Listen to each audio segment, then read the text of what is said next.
Bonjour Fanny Blechner. Bonjour Nathanaël, bonjour à tous. Et à la une ce matin, la PMA, la procréation médicalement assistée, accessible à toutes les femmes. Et ce depuis tout pile un an, c'était le 2 août 2021. Depuis ce jour, la loi bioéthique a élargi ce mode de procréation en France aux couples de femmes et aux femmes célibataires.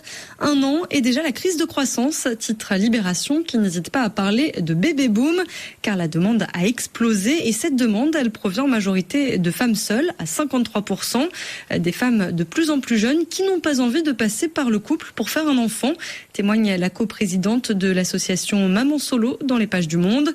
De nouveau dans Libération, la directrice de l'agence de biomédecine explique la vague à laquelle on assiste et pour laquelle on observe pour l'heure pas de décrue démontre à quel point ce texte répond manifestement à des attentes sociétales très fortes.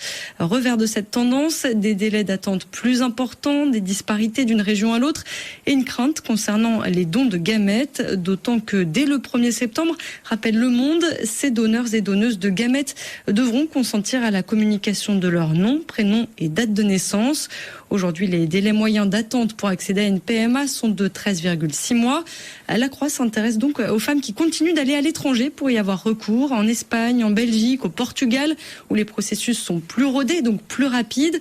Une différence notable, toutefois, le coût. Une femme de 42 ans, interviewée par Le Quotidien, explique avoir déjà déboursé 20 000 euros en 4 ans, sans succès pour le moment. Et ces enfants à naître, dans quel monde grandiront-ils? On parle presque tous les jours des enjeux climatiques, alors que l'Hexagone traverse une vague de sécheresse. Aujourd'hui en France, met en avant plusieurs solutions. Des solutions pour économiser de l'eau et pourquoi pas, par exemple, réutiliser l'eau des toilettes pour l'agriculture. La nouvelle directrice de Veolia y voit l'une des armes les plus efficaces contre la sécheresse. Alors, l'eau n'est pas réutilisée telle qu'elle, mais elle se voit administrer des traitements rapides, moins poussés donc que pour l'eau potable et donc moins gourmands aussi en énergie.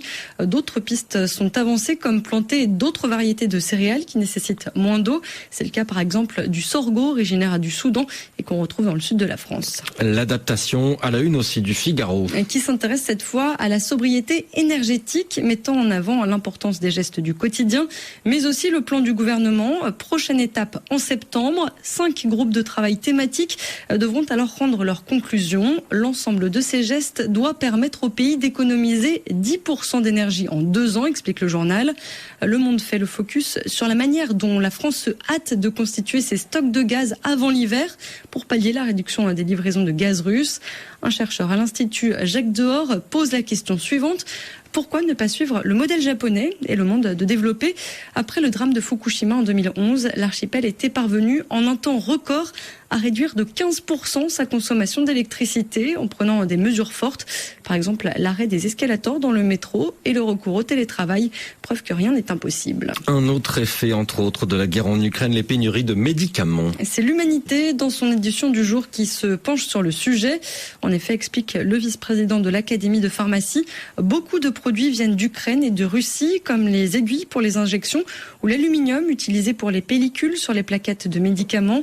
Les pénuries d'aluminium concernent tous les secteurs, mais l'industrie pharmaceutique n'est pas prioritaire.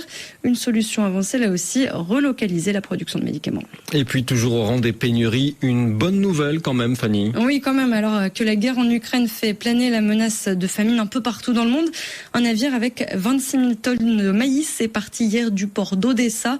L'horizon se dégage pour les exportations de céréales ukrainiennes, promet aujourd'hui en France.